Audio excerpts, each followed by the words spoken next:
Do people in every state have their weight listed on their driver's license? I just saw a post on a weight loss sub from a U.S. citizen saying they're finally the weight on their license, and I was perplexed. I had no idea body weight was listed on some USA driving licenses. Is this the norm everywhere in the USA? What is its relevance? I'm from the UK. My driving license has my driver number, name, address, DOB, what category of vehicles I can legally drive, and the valid from to dates. I totally get your confusion. In the USA, some states list physical characteristics like weight, height, eye color, and hair color on driver's licenses, but it's not the same across all states. These details are used for identification purposes, mainly by law enforcement, to confirm a person's identity.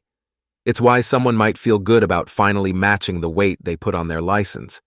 Since weight can fluctuate, many people don't always update it accurately when they renew. A big part of why this happens is that the US doesn't have a national ID card system like many other countries, including the UK. In the US, the driver's license often acts as the default form of ID for most people, even for non-driving purposes like flying domestically, opening a bank account, or buying alcohol. Since it's used so often as a form of identification, some states include physical features like weight as part of the info.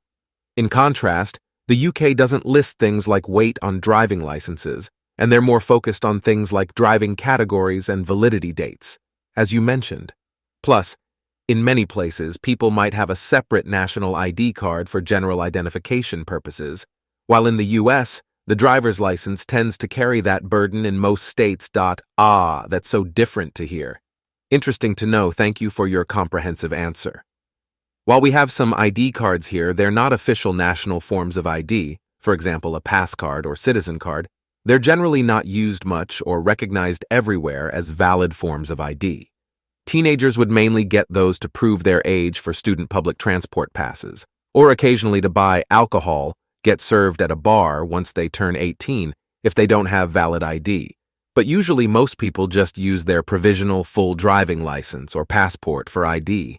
They all have photos but no descriptive info like weight, height, eye color, etc. I used to work in a store where ID would be required when someone who looked underage tried to buy alcohol, and I've never seen someone produce anything other than a driving license or passport, with the exception of bad fake IDs. Our cultures are so similar but so different in all kinds of ways, it's fascinating to me. I learned something new today. Ironically, our national form of ID is a number placed of a paper card without a picture that isn't allowed to be laminated. It's odd. Is that a social security number? I've heard that referenced in many TV shows /movies. Yes, and it was never intended to be an identification number. Yep.